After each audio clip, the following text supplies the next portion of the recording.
Whales are ruining the Spiral Abyss. Bennett is overrated. Cyno isn't mid. And judging characters based on the Spiral Abyss is wrong. Welcome to Jello Impact, where we build and test every single character to help you decide who you want to wish for and build. And today, we're going to talk about Genshin's hottest takes. I saw this thread on Reddit and I saw that it had over 661 replies, and I thought it'd be really cool to talk about it since a lot of them are really interesting and I'd really like to talk and be part of this discussion. I think even though I don't agree with all these takes, I think some of them make actually some really good points, and you might be surprised as to how much sense they kind of make. So this first one, the only reason, with 283 upvotes, I think it's the most upvoted one on here, which is really interesting. The only reason the Abyss keeps getting harder and harder is because of the whales no-lifing it. If Abyss were based on average users, then it wouldn't be half as hard, but you see videos all the time of super meta teams with C6, R5, 5 stars clearing floor 12 in like 30 seconds, so the next patch it gets harder. I definitely think that Hoyoverse looks at usage data, but I doubt they're looking at the whales in terms of how fast they're clearing it or not. I think it's more likely that Hoyoverse is tuning the Abyss based on the floor. Can really well invested players who are free to play, can they clear the Abyss with not too crazy amounts of 5-star characters? Because I think that there's a narrative that Genshin is a casual game and even free-to-play players can beat the hardest content, and so I think it's important to Genshin, to Hoyoverse, that the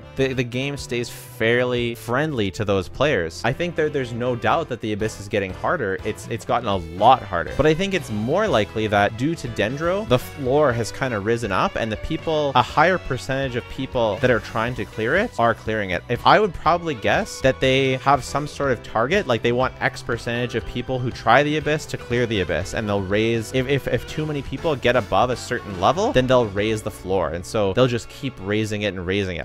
What I'm most interested in is, will there be a time that C0 with 4-star weapons isn't going to be able to clear the Abyss? Because that's kind of what my account is based around, so I'm really interested to see if it gets to that point. I don't think there'll ever be C6 R5s necessary, but maybe one day you'll have to invest into C2 Raiden, or C2 Nahida, or C2 Yelan, or 5-star weapons across your whole team, or something like that, so that you can keep up. I wonder. And it looks like some people in the comments are agreeing with my sentiment here. Bennett is drastically overrated. He's only good on a few hyper carry teams, and National is for new players or people stuck in 1.5. If Bennett is overrated, I definitely don't think that he's drastically overrated. If we look at the roster of good characters like Ayato, if you want to max him out, he's going to use Bennett. Tainari, well, I'll agree that Dendro, a lot of the Dendro characters didn't use Bennett, so I'll give you that. Xiangling still uses Bennett, needs Bennett. Wanderer absolutely needs Bennett. Kazuha, one of his best partners is Bennett. The way they work together is crazy. Ayaka, although she doesn't use Bennett on her best teams, a mono cryo type team with Ayaka is actually pretty good. Cyno seems to have been released specifically not with Bennett in mind. Yaimiko, although she doesn't use Bennett on her Dendro teams, if you're going to do something like Raiden with Yai, then Bennett will be a staple. Speaking of Raiden, Bennett is a huge boon to her hyper carry teams. Obviously, Keqing uses Dendro. Alhaitham uses Dendro. Nilou, Nahida use Dendro, so generally they won't use Bennett unless you're doing some sort of virgin thing with Nahida. Yoimiya, Hu Tao use Bennett. Obviously, Hu Tao doesn't always, but for comfort, you absolutely can, and that's how you get her highest personal damage. Obviously, he's going to heal her up past 50%, but you still get so much buff from Bennett that it's still pretty good on that team. If it's not better, it's very close. We just got Liney. He absolutely needs Bennett. I don't know, man. I think Bennett is still a massive staple. Is he overrated? I mean, it depends on what people's overall perception is. I personally don't think so, especially not drastically overrated. But of course, now that we have Dendro, there's kind of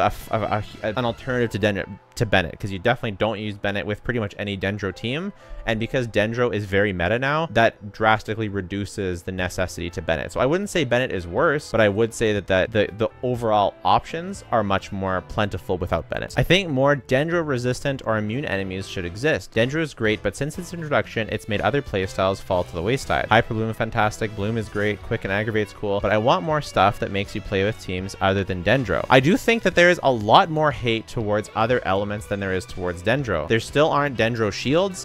The Dendro cube hasn't come to floor 12, and there haven't been like any Dendro slimes on floor 12 or any other fully immune Dendro enemies. Like there's some Electro hate, for example, like the big Electro bird that's immune to Electro. That's pretty annoying. That appears on floor 12 sometimes. Should there be more Dendro resistant or immune enemies? I mean, as far as resistant, we do have the Dendro chicken, who is heavily resistant to Dendro, but even because it's so weak, even characters like Nilou can defeat it. This is the Dendro chicken, by the way, if you were wondering. But anything that can make Hyper Bloom worse, I'm all for. Kidding, not kidding. My Genshin hot take is I don't understand the people that keep saying they want harder content, but with the same breath complain about it. Like complaining about consecrated beasts, although they are really annoying, and how their mechanic isn't challenging, just annoying, or saying tougher enemies don't mean harder content. What do they see as harder content? What do they want? It is something that is interesting to me. I do see content creators saying that they want harder content, but things like the consecrated beasts are bad content, but also HP sponges are bad content, but also elemental checks are bad content. So I do see what they're saying. It kind of seems like no matter what Genshin does to make the content harder, a large percentage of the people that wanted harder content still chalk it up to there's some sort of problem with it. My personal take is I actually like the consecrated beasts. I think it's cool to have enemies that are hard to dodge. They're not impossible. You can get away without a shielder, but it does incentivize some sort of shielder coming. I know it's my hot take would be that I do like consecrated beasts. I agree that damage checks aren't that much fun, like big damage sponges that don't do a lot of damage to you but take a long time to kill. I don't mind those as much though. What I really don't like is harder content like the Weenut where they just hide for a really long time. Those are really annoying and I'm not a super big fan of that, but even then there is some strategy in terms of positioning your burst to land at the right spot and knowing where they go. My problem is when that is mixed with RNG and when it's on the second side of the abyss, so it's even harder to reset for. That is super annoying, and that I would call as hard content, but it's not hard. That's just annoying. But something like consecrated beasts, I wouldn't say that they're hard, not annoying. I would just say they're hard. It's hard. I think that although their hitboxes are kind of funky, I do think that you can learn them, and although their attack patterns are somewhat RNG, I do think that they are somewhat telegraphed, so that if you're good, you can get around it, and you can also just play shields and do more damage. So I actually think we need more content like the consecrated beasts where there's these sort of telegraphed attacks, but they like really do a lot of damage, or they take out your shield in one hit, or they do, maybe not one hitting is super fun, but I think that there's some things that they can do in line with the consecrated beast that is hard content. I also do actually like elemental check content. So I know a lot of people aren't the biggest fan of like abyss lectors and having to run different elements, but I actually really do like them because it kind of tests your account in terms of how creative you are at team building, and you end up running weird teams that you wouldn't have run otherwise. And so I actually really like it. The only thing I don't like is if you're an abyss tester like me and not just running through it once or twice, it can get pretty annoying to kind of be so restricted that you have to run the same teams over and over again. You can't test a variety of different teams. So but that's sort of more of an issue of me. I like to go in and test different teams all the time, not really an issue with the content. What I would love is if we could test out older abysses alongside the new abyss, so you could like select past iterations of the abyss, but that's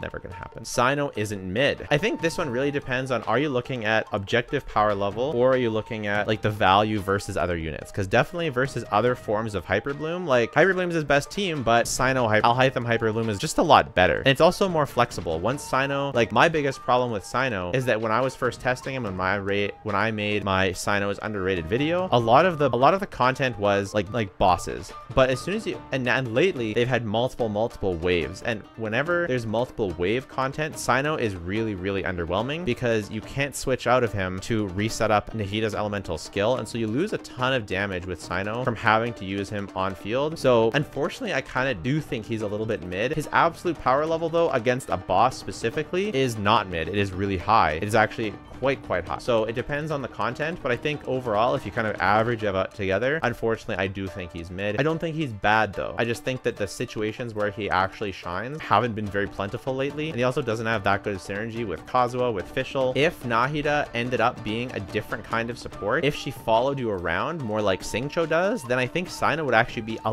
lot better. But unfortunately, he's just sort of, it's kind of like unlucky rubber ducky, where you need to be able to switch into Nahida to get that consistent Dendro app, or apply Dendro yourself, and Alhaitham's able to do that. You know, even Keqing's able to do that for the aggravate teams. So overall, I think he just gets left behind. You could say it's not his fault, that it's the other team's fault, like it's Nahida's fault, but unfortunately, she's so good with other characters that it kind of ends, the blame kind of end up on him. Baizhu is extremely underrated, and Zhongli makes the game boring. Slower clears, and he removes the need to interact with the game mechanic. I do agree that Baizhu is underrated. I think he'll go down as a bit of an underrated character. In the same breath though, you can pretty easily, like, his alternatives are also also pretty good. So I think I don't know if the perception that Baiju's not very strong or if he's just very replaceable by Kirara or by Yao Yao, but at least in my personal opinion, I think he's strong but replaceable. But that being said, I'll always choose him over Kirara or Yao Yao, even though I don't really love his design. I end up choosing him all the time for more comfortable Abyss clears, so I actually really like him. I think he's underrated overall. People need to stop judging characters purely on the Spiral Abyss. It's like 1% of the game. I don't care. It's the hardest content. I think the reason why people judge it based on the Spiral Abyss is that a big part of the end game of Genshin, or end game of Genshin, is whenever the Spiral Abyss resets, is clearing it. Because a lot of the game, no matter how you look at it, is built around farming up your characters, making them stronger so that they can become better in combat. And a lot of the game's mechanics in terms of the elemental reactions are based on the combat. And the reality is that in the overworld, this type of combat, it just doesn't matter. You can kind of use whatever. So if we're gonna judge, you know, just purely based on the overworld and not on the Spiral Abyss, like he says 1% of the game is in the Spiral Abyss, kind of true, but also kind of not true depending on how you look at it. But it's kind of like, it's kind of pointless to judge characters in the first place if you don't judge them based on their performance in the Abyss. I do think it is worth talking about a character's value in the overworld, for example. I think it's really worth it. That's why I have a section on each of my character review videos that talks about how good they are specifically in the overworld. I just think that,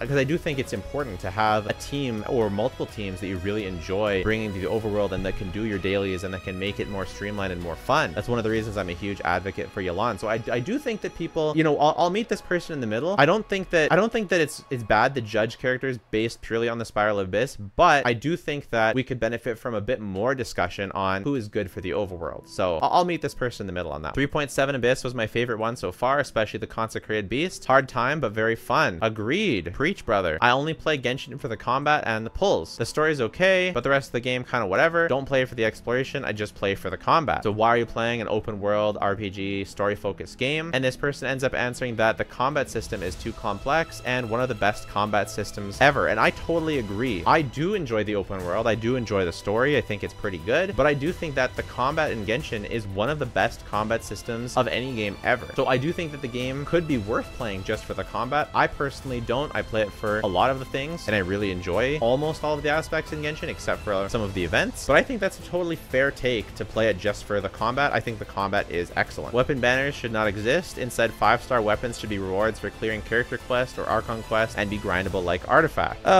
It's a gacha game. That's never gonna happen. But I do think it would be cool if there were some really challenging quests or challenging dungeons that gave you maybe some sort of 5-star ticket where you could get a standard banner 5-star weapon here and there. So you could like have some, or maybe you get a ticket from each difficult quest and maybe you need 10 tickets to redeem them for a 5-star standard banner weapon. I think that would be really neat if they had some way to earn and grind weapons. I think, and even 5-star weapons, I think that would be really neat, but it's never gonna happen. It's honestly one of the things that breaks immersion for me and makes the game worse because it's a gacha. Normally the gacha is sort of like just bad because it's gacha, but in this case, not being able to like unlock characters through the story or not being able to especially earn and grind weapons through the story make the potential rewards that you can get from content in the game a lot more limited. And so for that reason, the game is worse because of the gacha. So it's never gonna happen, but I do agree. Hot take, I want boy characters. I'm confused why we get girls like Cleodana but no cute boys. Feel like it's unfair. Agreed. There should be small boy characters if we're gonna have small girl characters. I thought Sai was a boy for so long. I don't hate artifact grinding as much as I should. In fact, it's my favorite thing to grind in Genshin. 100%. I love artifact grinding in Genshin way more. Like, obviously it's annoying and I wish that there was some sort of pity system to make people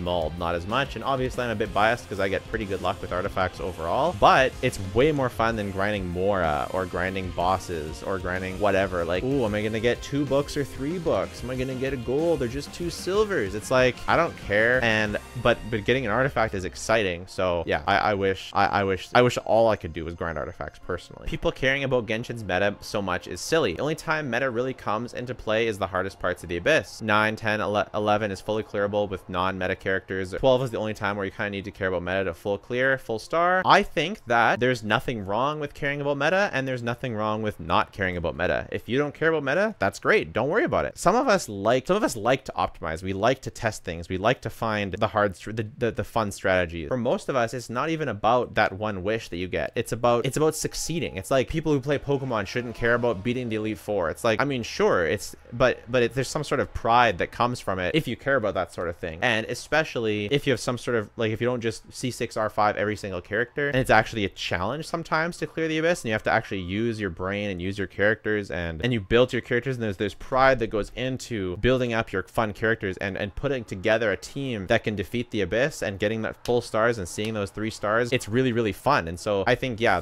you can care about it or not, and either one is fine. Hyper Bloom should deal significantly less damage compared to Burgeon, maybe 20%. Since it's way easier and more comfortable, that would actually make people try out Burgeon for once. I agree. Burgeon should either be buffed, but more likely Hyper Bloom should be slightly nerfed. Maybe it should have less of a ceiling cap on EM, so it scales more with vertical EM investment, so it doesn't just like cap out at some point and it's harder to get the ceiling for Hyper Bloom teams. I think that would kind of solve the issue a little bit. If you enjoyed the video, please consider subscribing. Every single one helps out. Leave your Genshin hot take in the comment. Let me know if you want me to do another video like this. If you want to join a great community, check out our Discord. If you want to support me, my family, and the channel and the work that we're doing here, check out our Patreon or YouTube memberships. Thank you to those of you who are doing it. Ad revenue is notoriously inconsistent, so it really helps out me and my family that you guys are supporting. Thank you very much. And if you don't want to do any of those things, that is totally fine.